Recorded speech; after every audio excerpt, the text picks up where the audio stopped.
Hi everyone, welcome back to the channel. This is Ritik and you are watching Due Commerce. So today we are going to complete the office management वाली unit. This is the last part. मुझे पता है कि मैंने बोला था part 4 आएंगे in total, but 3 he part के अंदर ऑफिस मैनेजमेंट हमारा डन हो जाएगा.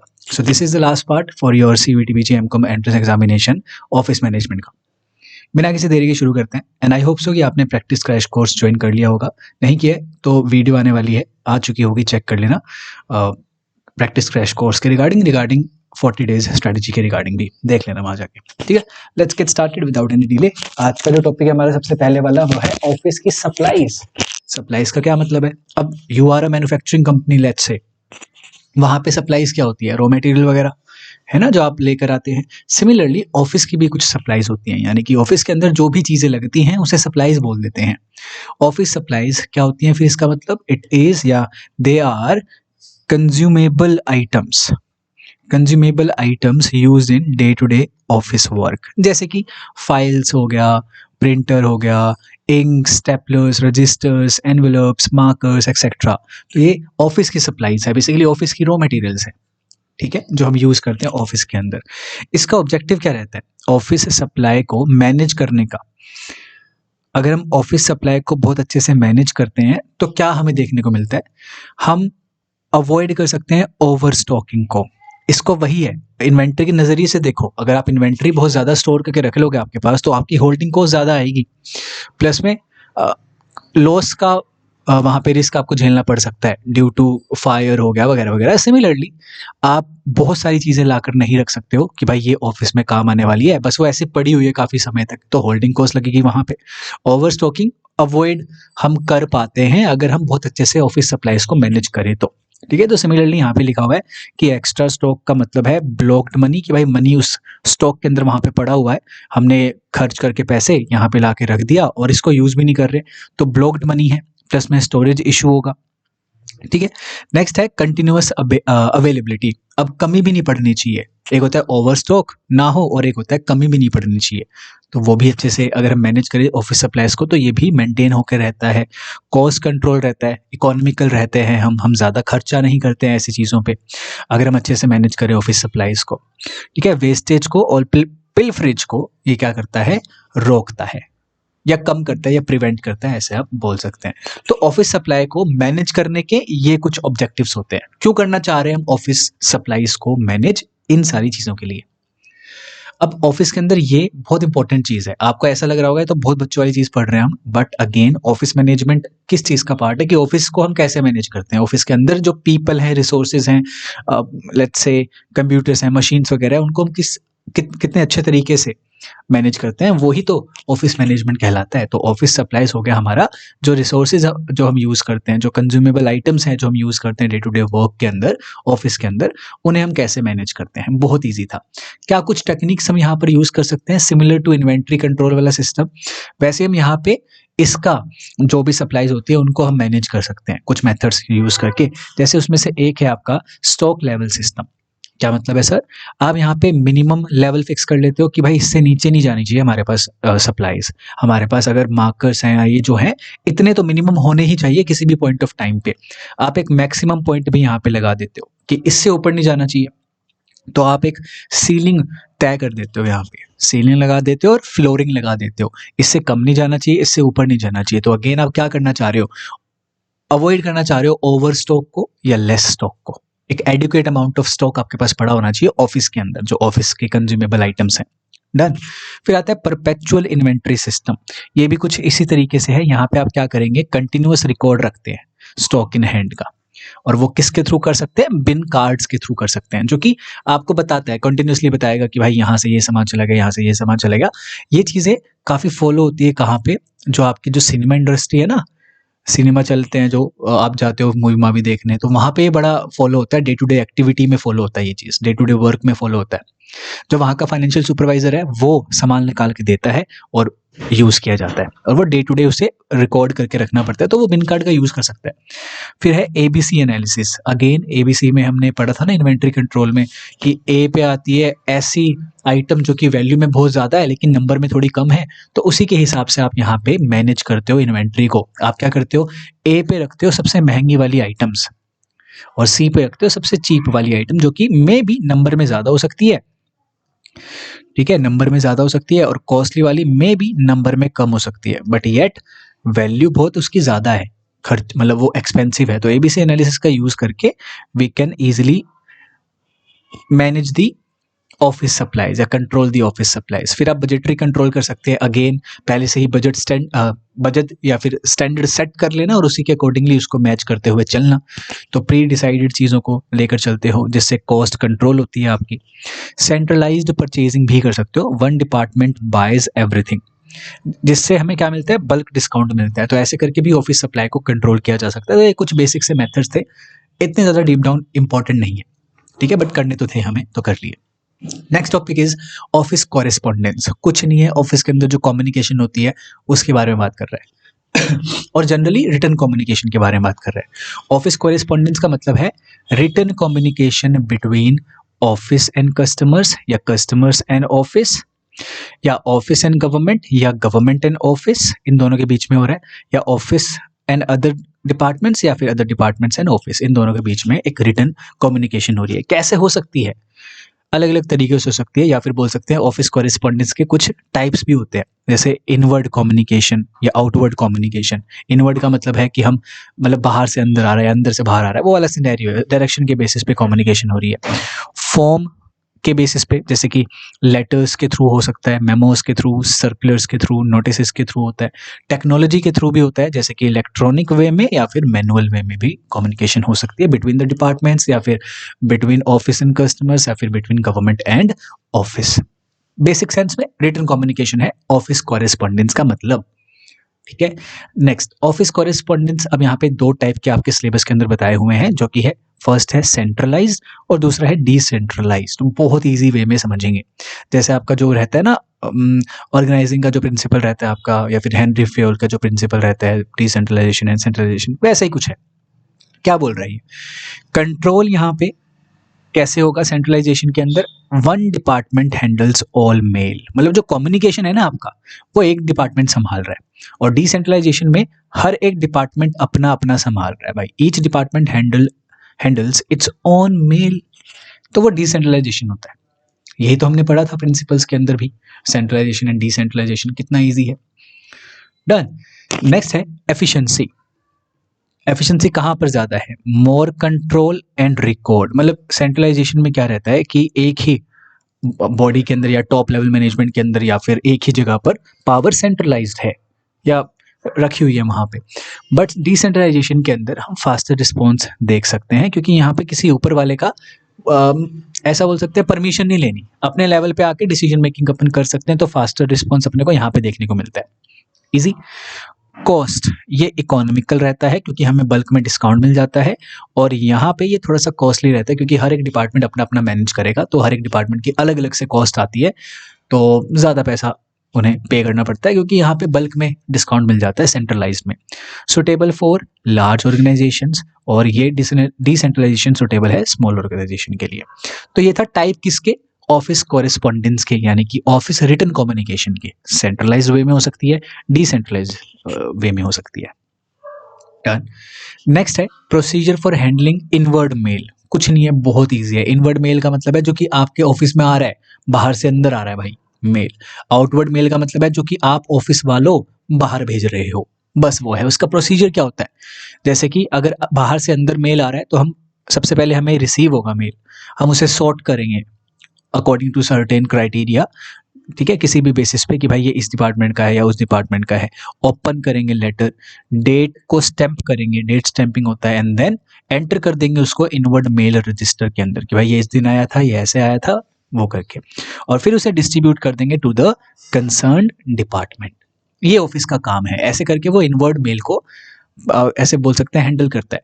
फिर होता है आउटवर्ड मेल, किसी को बाहर भेजना है आपको, तो सबसे पहले आप ड्राफ्ट करेंगे लेटर को, टाइप करवाएंगे या प्रिंट करवाएंगे, अप्रूवल लेंगे मैनेजर का, या फिर जैसे आजकल ईमेल में होता है ना सीसी पे बीसीसी पे आप रख देते हैं उन्हें, मैनेजर या हेड मैनेजर को रख के एंटर करेंगे इन डिस्पैच रजिस्टर कि भाई ये जाने वाला है बाहर को मेल, उसे क्या कर देंगे, फोल्ड कर देंगे या एनवेलप कर देंगे अगर वो फिजिकल फॉर्म में है। जैसे कि अभी हमने बात करी है कि ऑफिस कॉरेस्पॉन्डेंस होता है रिटन कम्युनिकेशन, तो वही वाली बातचीत यहाँ पे भी चल रही है कि रिटन के बारे में लेकर चल रहे हैं। फोल्ड कर देंगे, एनवेलप कर देंगे एंड देन उसे पोस्ट करके या कुरियर ईमेल वगैरह कर देंगे। ये बेसिक प्रोसीजर रहता है जो कि कॉमन सेंस से हम आंसर करके वहां पर आ सकते हैं ना आंसर करके, यस। नेक्स्ट है and one of the important topic है आपके आज वाले सेशन का, जो कि है ऑफिस इंफॉर्मेशन सिस्टम। आज मैं आपको ये भी बताऊंगा कि कहाँ से PYQ आया है, उसके लिए आपको लास्ट तक बने रहना पड़ेगा क्योंकि वो लास्ट में आने वाला है वो वाला टॉपिक। ठीक है, लेट्स गो। तो ऑफिस इंफॉर्मेशन सिस्टम है OIS। ऑफिस इंफॉर्मेशन सिस्टम क्या है? कंप्यूटर बेस्ड सिस्टम है। It is a computer based system जो क्या करता है, कलेक्ट करता है डेटा, स्टोर करता है, प्रोसेस करता है और फिर शेयर भी करता है डेटा को। जैसे हमने ऑपरेटिंग सिस्टम पढ़ा था ना, कुछ वैसा ही ऑफिस इंफॉर्मेशन सिस्टम है। बस यहाँ पर ये होता है कि इंफॉर्मेशन का लेन देन होता है, कलेक्ट किया जाता है, स्टोर किया जाता है, शेयर किया जाता है और अपने पास प्रोसेस किया जाता है इंफॉर्मेशन को। एग्जाम्पल के तौर पे जैसे होता है वर्ड प्रोसेसिंग सिस्टम, इसमें क्या होगा, आप लेटर्स को, रिपोर्ट्स को आप यूज कर सकते हैं। डॉक्यूमेंट मैनेजमेंट सिस्टम क्या है, जहां पर आप फाइल स्टोरेज कर सकते हैं, रिट्रीवल कर सकते हैं। सिमिलरली स्प्रेडशीट सिस्टम से भी हम इंफॉर्मेशन को यूज कर सकते हैं, कैलकुलेशन कर सकते हैं, डेटा का यूज कर सकते हैं, प्रोसेसिंग होती है डेटा की। ईमेल सिस्टम क्या है, कम्युनिकेशन के लिए यूज किया जा सकता है। डेटाबेस सिस्टम रिकॉर्ड मैनेजमेंट के लिए यूज किया जा सकता है। तो इतने टाइप के सिस्टम्स हमारे पास अवेलेबल रहते हैं ऑफिस के अंदर, जो कि अलग अलग चीजों के लिए यूज किया जाता है, as you can see now. अब इसकी बिजनेस एप्लीकेशन क्या है, मतलब ये सिस्टम यूज किया जा सकता है पेरोल प्रोसेसिंग के अंदर, जो आपको पैसा वैसा पे करना होता है ना, HR डिपार्टमेंट है उसका अलग से पेरोल डिपार्टमेंट होता है, उनको उनका काम क्या है, प्रॉपर पेमेंट वगैरह का सिनेरियो देखना, सैलरी वगैरह का। इन्वेंट्री कंट्रोल में आप इसे यूज कर सकते हैं, रिकॉर्ड कीपिंग के लिए। Customer database again record keeping के लिए। और शेड्यूलिंग मीटिंग्स को शेड्यूल करने के लिए आजकल क्या यूज होता है, जैसे कि आपकी MS टीम्स यूज होती है और अलग अलग आपका यूज किया जाता है। रिपोर्ट जनरेशन के लिए अलग अलग चीजें यूज की जाती है। तो बहुत सारी चीजों के लिए बिजनेस के अंदर ये जो होता है हमारा ऑफिस इंफॉर्मेशन सिस्टम, वो यूज किया जाता है अलग अलग। अब हर एक कंपनी का अपने ऊपर डिपेंड करता है, मतलब खुद के ऊपर डिपेंड करता है कि वो क्या यूज कर रहे हैं। कई तो भाई जूम यूज कर लेते हैं, कई MS टीम्स यूज करते हैं, कई जो रहता है आपका आउटलुक यूज करते हैं। मोस्टली तो आउटलुक चलता है ना, मेलिंग वगैरह के उस पर। तो अगर आपने कभी आप गए हो या फिर 6 महीने काम किया हो कंपनी में या ऑलरेडी कर रहे हो, तो you might be knowing about that, है ना। Next is how the company can plan और डिजाइन द इंफॉर्मेशन सिस्टम। ये जो चीज थी ना, ये जो डेटा वाला सिस्टम है, स्प्रेडशीट सिस्टम है, इसको कैसे बनाता है एक पर्टिकुलर कंपनी, डिजाइन करता है, प्रिपेयर करता है, बस वो है उसका बेसिक सा प्रोसीजर बताया हुआ है। ये बेसिक प्रोसीजर है और इससे आगे एक स्पेसिफिक प्रोसीजर बताया होगा। जैसे इसका एक टॉपिक है आपके जो सिलेबस में है, वो है system development life cycle, SDLC भी बोलते हैं। कुछ नहीं है, स्टेप बाय स्टेप प्रोसीजर है इस इंफॉर्मेशन सिस्टम को डेवलप करने का। ये पूछा जाता है तो ये आपके लिए इंपॉर्टेंट है, इसको स्टार लगा लेना प्लीज। ठीक है, इंफॉर्मेशन सिस्टम कैसे डेवलप होता है, बस उसका स्टेप बाय स्टेप प्रोसीजर है और कुछ नहीं है। सबसे पहले होगी प्रीलिमिनरी इन्वेस्टिगेशन। आप देखोगे कि प्रॉब्लम क्या है, कि मेल कीपिंग करने में ना प्रॉब्लम आ रही है या मेल भेजने में प्रॉब्लम आ रही है, तो आपने प्रॉब्लम आइडेंटिफाई कर ली। उसके बाद आप सिस्टम को एनालाइज करोगे कि जो ऑलरेडी एग्जिस्टिंग सिस्टम है, क्या वो इसमें कुछ दिक्कत दे रहा है, क्या वो इस प्रॉब्लम को सॉल्व क्यों नहीं कर पा रहा, वो एनालाइज करोगे। फिर आप सिस्टम को डिजाइन करोगे, जो नया वाला सिस्टम है उससे आप डिजाइन करेंगे। डिजाइन कर लिया, उससे आप डेवलप करवाएंगे, कोडिंग करवा के या जो भी है, आपने उसे डेवलप करवाया, उसका आप पायलट टेस्ट करेंगे या पायलट रन करेंगे या टेस्टिंग भी जिसे बोलते हैं। टेस्ट करके एरर्स चेक करेंगे कि कोई एरर है या नहीं है, या चीजें ये सोल्व कर पा रहा है या नहीं कर पा रहा है। अगर सब कुछ सही रहेगा तो उसे इंप्लीमेंट करवा देंगे अपने ऑफिस के अंदर, तो इंस्टॉल करवा देंगे सिस्टम और फिर कंट्रोल इस्टेब्लिश करते रहेंगे, मतलब चेक करते रहेंगे, फॉलोअप लेते रहेंगे, रिव्यू देखते रहेंगे। ये एक बेसिक सा प्रोसीजर होता है किसी भी चीज का। और यहाँ पे तो एक इंफॉर्मेशन सिस्टम को डेवलप किया जा रहा है, तो उसका बेसिक सा ये आपके पास था क्या, प्रोसीजर। बहुत बेसिक है, ये आप कॉमन सेंस से भी कर सकते थे, लेकिन हाँ मुझे पता है थोड़ा थोड़ा यहाँ पे आपको दिक्कत होती है, यहाँ पे कहीं 3 पे, तो इसको थोड़ा सा देख लेना।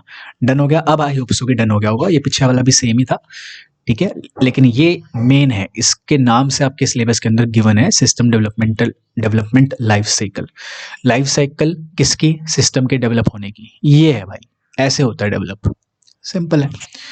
क्या कुछ चीजें डन कर लिए, पहले देखते हैं। हमने डन किया ऑफिस सप्लाईज क्या होती है, तो ऑफिस के अंदर जो भी छोटी मोटी चीज़ें यूज़ होती है डे टू डे वर्क के अंदर, वो ऑफिस की सप्लाई हो जाती है, उसको मैनेज करना बनता है भाई। क्यों बनता है? क्योंकि अवॉइड करते हैं हम ओवर स्टॉकिंग और less stocking, and continuous availability रहनी चाहिए, कॉस्ट ज़्यादा नहीं लगनी चाहिए। तो इस चीज़ों के लिए, इन चीज़ों के लिए हम बहुत अच्छे से मैनेज करते हैं ऑफिस के सप्लाईज को। उसके बाद कुछ टेक्निक पढ़ ली थी हमने, जैसे इन्वेंट्री कंट्रोल की टेक्निक हुआ करती थी, वैसे इनकी भी टेक्निक है कि कैसे ऑफिस की सप्लाईज को मैनेज किया जा सकता है, कंट्रोल किया जा सकता है। फिर हमने पढ़ा ऑफिस कॉरेस्पॉन्डेंस को, जिसका मतलब है रिटन कम्युनिकेशन ऑफिस के अंदर, या ऑफिस और कस्टमर के बीच, या ऑफिस और गवर्नमेंट के बीच, या ऑफिस थर्ड पार्टी के बीच, लगा के चलो। तो वो रिटन कम्युनिकेशन कैसे होती है ये हमने पढ़ा। इसके कुछ हमने दो टाइप्स पढ़े, centralised communication written communication and decentralised written communication. फिर हमने पढ़ा कि हम कैसे हैंडल करते हैं इनवर्ड मेल को और आउटवर्ड मेल को। इनवर्ड मेल जो बाहर से अंदर आ रहा है ना, और आउटवर्ड मेल जो हम बाहर कर रहे हैं, बाहर किसी सेकंड पार्टी थर्ड पार्टी को दे रहे हैं, मेल कर रहे हैं। फिर हमने सबसे इंपॉर्टेंट टॉपिक पढ़ा आज का, जो कि था ऑफिस का इंफॉर्मेशन सिस्टम। ईजी, बहुत ईजी। और फिर उसको कैसे डेवलप करते हैं, अगर खराब हो जाता है, इन्फॉर्मेशन सिस्टम सही नहीं है, प्रॉब्लम को सॉल्व नहीं कर रहा, तो उसको कैसे हम डेवलप करते हैं, वो हमने पढ़ा। नेक्स्ट है टॉपिक ऑफिस की रिपोर्ट। कुछ नहीं है, बहुत ईजी है ये भी, इसको चाहे करो भी मत तुम। ऑफिस रिपोर्ट क्या होती है, कैसे इसको राइट करते हैं हम, बनाते कैसे ऑफिस की रिपोर्ट को। पहले पर्पस देखते हैं कि what is the purpose of making the report. फिर डेटा को कलेक्ट करते हैं, ऑर्गेनाइज करते हैं, ड्राफ्ट करते हैं रिपोर्ट को, एडिट एंड फाइनलाइज करते हैं, खत्म। कुछ नहीं है ये। कभी कभार पूछ लिया जाएगा, एनटी पूछ सकता है ऐसी ऐसी चीज़ें जो कि बहुत बेसिक होती है, लेकिन बेसिक में हम सिली मिस्टेक कर देते हैं कभी कभार, तो वो सिली मिस्टेक नहीं करनी, इसलिए मैं यहाँ पे लिख कर लेकर आया था। अदरवाइज मैं इसको लिखकर नहीं लेकर आता अगर बहुत ही ज़्यादा कॉमन हो जाता तो। ठीक है। और ये प्रॉपर सा एक स्ट्रक्चर सा रहता है आपके रिपोर्ट का। पहले टाइटल आता है terms of preference, methodology, findings, conclusion और रिकमेंडेशन। ये आपका एक स्ट्रक्चर रहता है, basic structure, common structure. Done. अब यहाँ से था आपका PYQ के अंदर क्वेश्चन ई कॉमर्स से, तो इसको कर लो start mark. This is the last topic आज की इस वीडियो का। आज की वीडियो छोटी होने वाली है, मतलब खत्म हो चुका है आपका ऑफिस मैनेजमेंट 3 पार्ट्स के अंदर। अच्छे से पढ़ लेना उसे, इन तीनों में मैंने सब कंप्लीट करवाया, कुछ छोड़ा नहीं है, टेंशन मत लेना। ठीक है। आपको ऐसा लगेगा 3 पार्ट में कैसे हो गया, इतना बड़ा सा इसका वो था, सारा हो गया भाई। चलो, ई कॉमर्स क्या है? जब हम गुड्स को बाय करते हैं, बेसिकली ट्रेडिंग कर रहे हैं।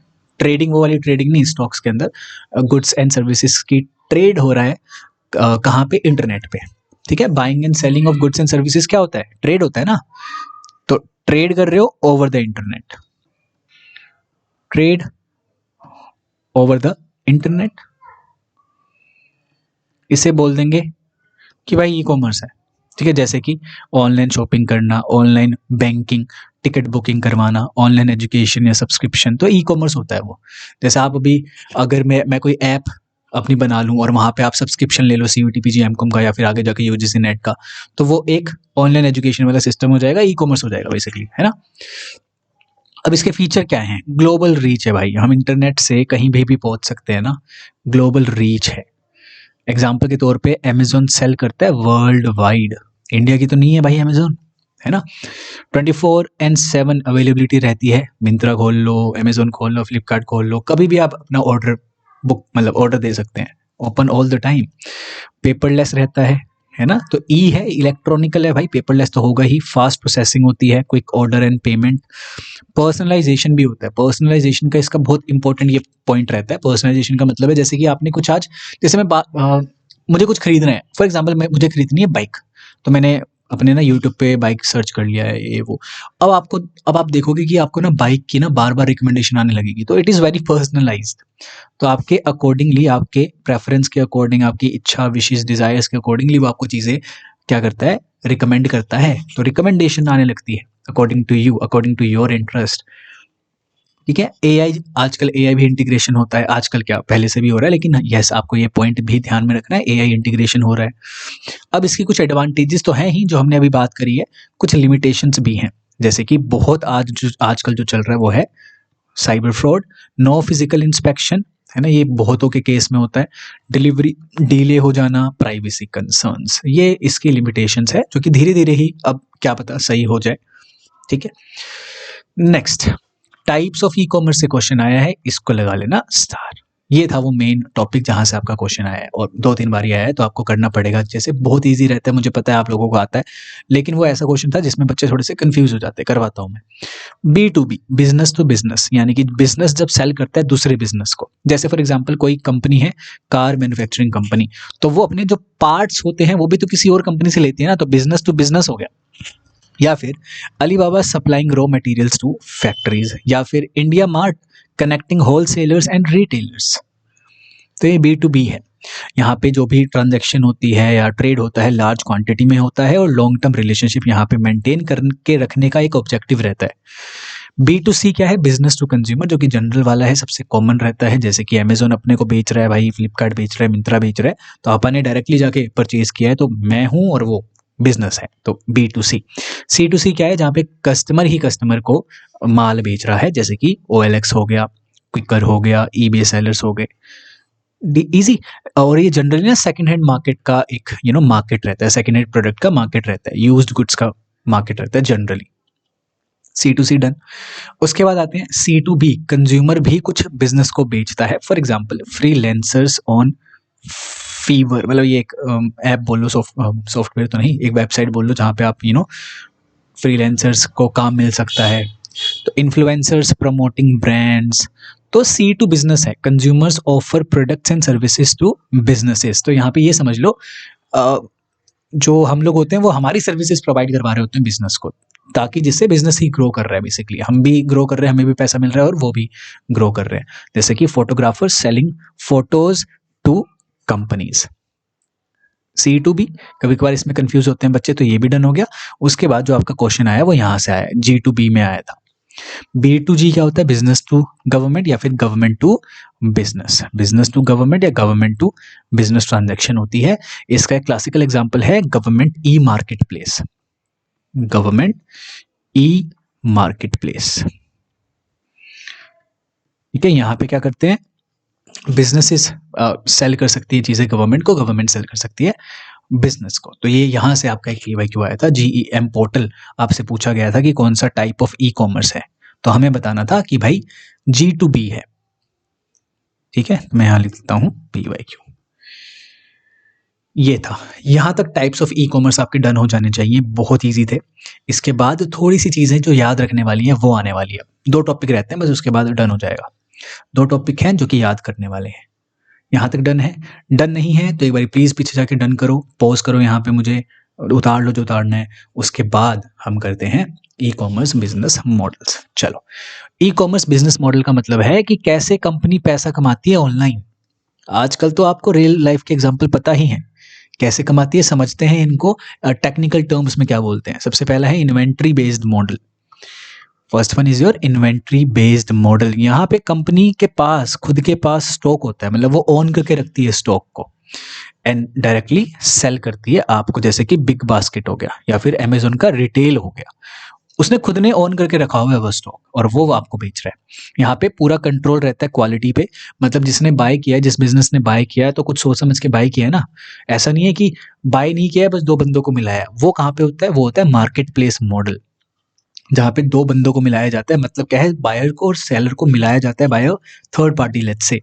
तो यहाँ पे वो डज नॉट ओन गुड्स, मतलब खुद से ओन करके नहीं रखता। जैसे कि अमेजोन है नॉर्मल सा, है ना, फ्लिपकार्ट है जो अपन बाय करते हैं ना, तो अमेजोन उसका मतलब मेजोरिटी ऑफ गुड्स का अमेजोन नहीं होता है ओनर, बाकी सारे होते हैं। सेलर खुद उसने रजिस्टर करवाया होता है अमेजोन के ऊपर। समझते हो ना ये चीज आप? तो बेसिक है, इसे बोलते हैं मार्केट प्लेस मॉडल। और इन्वेंट्री बेस्ड मॉडल को बोलते हैं जहां पे वो खुद ओनर होता है, उसे बोलते हैं इन्वेंट्री बेस्ड मॉडल। इजी है। डिसएडवांटेज क्या है इन्वेंट्री बेस्ड मॉडल की स्टोरेज कॉस्ट थोड़ा सा ज्यादा आता है, रिस्क ज्यादा रहता है लॉस होने का, due to fire, due to theft वगैरह वगैरह, क्योंकि फिजिकली हमें स्टोर करके तो रखना पड़ेगा ही। ठीक है।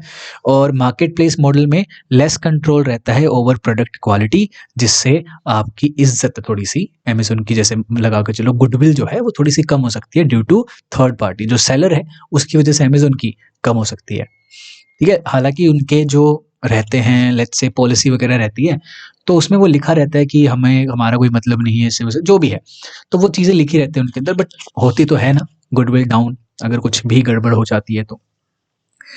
डन।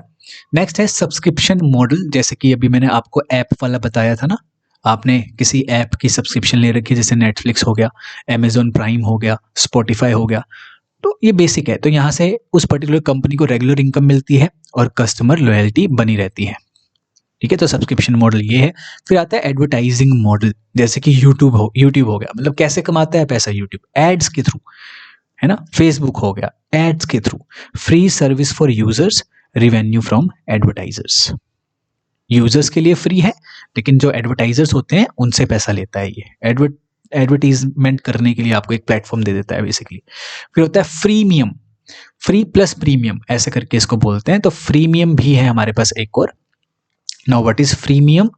बेसिक सर्विस तो फ्री होती है, लेकिन कुछ एक्स्ट्रा अगर आप और अच्छे से जाना चाहो तो वो प्रीमियम फीचर पेड होते हैं। जैसे कि चैट जीपीटी हो गया कि भाई आप यहाँ पे करना है तो आपको पैसा देना पड़ेगा, है ना। जूम मीटिंग हो गया कि 40 मिनट से ऊपर का अगर आपको करनी है मीटिंग तो आपको पैसा देना पड़ेगा।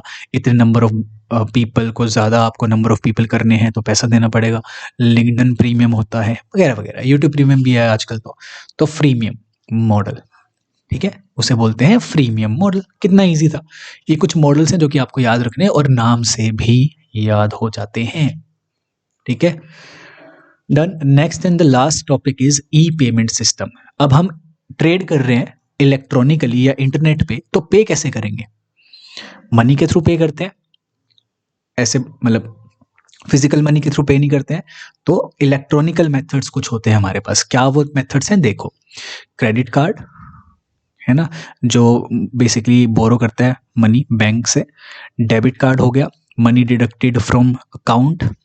नेट बैंकिंग हो गई, ऑनलाइन बैंक ट्रांसफर, जैसे कि एसबीआई नेट बैंकिंग हो गया एग्जांपल। यूपीआई पेमेंट्स होता है इंस्टेंट बैंक ट्रांसफर, जैसे गूगल पे, फोन पे, पेटीएम वगैरह। मोबाइल वॉलेट से आप कर सकते हैं, प्रीपेड डिजिटल वॉलेट होते हैं ये, जैसे कि पेटीएम वॉलेट होता है, फोन पे भी शायद हैं, चेक कर लेना। बाकी ई चेक दे सकते हैं, electronical version of cheque used in B2B transactions.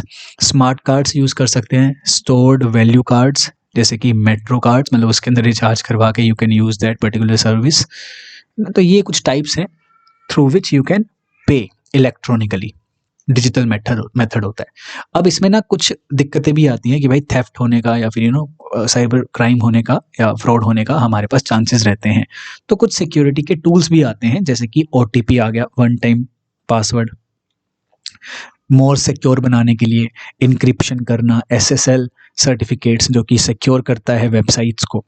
2 factor authentication भी आता है आजकल, तो आपको पता होगा अगर आपने गूगल पे आईडी बना के रखी हुई है, जीमेल वगैरह, तो वो 2 फैक्टर ऑथेंटिकेशन भी लेता है, extra security layer.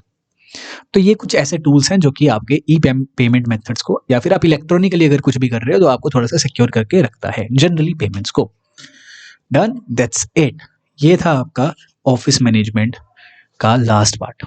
I hope so कि आपको चीज़ें समझ में आई है। मुझे पता है कि बहुत बेसिक सी यूनिट थी, बच्चे से पता नहीं क्यों डर रहे थे।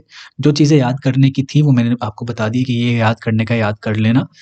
कुछ चीज़ें ऐसी थी जो कि स्टैटिक थी, जो कि याद करने वाली थी, फैक्चुअल थी, फैक्चुअल वाली कर ली। जो चीज़ें ऐसी ऐसी थी जो कि हमारे पास कॉमन सेंस वाली थी, वो भी बता दिया कि भाई ये कॉमन सेंस वाली है।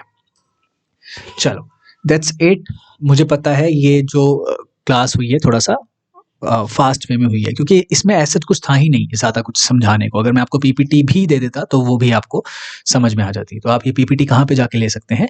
टेलीग्राम चैनल मेरा ज्वाइन कर लेना, लिंक डिस्क्रिप्शन के अंदर मिल जाएगा। वहाँ पे एक प्राइवेट ग्रुप होता है, उसे ज्वाइन करके you can avail these particular PPTs जो कि मैं यहाँ पे पढ़ाता हूँ यूट्यूब के ऊपर। तो मैं वो पीपीटीज वहाँ पे डालता हूँ, उसका छोटा सा अमाउंट रहता है, वो आप वहाँ पे जाके पता कर लेना। बाकी व्हाट्सएप चैनल ज्वाइन कर लेना, लिंक सारे डिस्क्रिप्शन के अंदर है। वीडियो अच्छी लगती है तो प्लीज़ लाइक कर दिया करो and subscribe my channel as well. And practice crash course को ज्वाइन कर लेना अगर ज्वाइन नहीं किया है तो। इट बोलो कि बहुत अच्छे लेवल की आपकी प्रिपरेशन कर देगा बस। ठीक है, चलो दैट्स इट, मिलते हैं नेक्स्ट सेशन के अंदर। Thank you so much.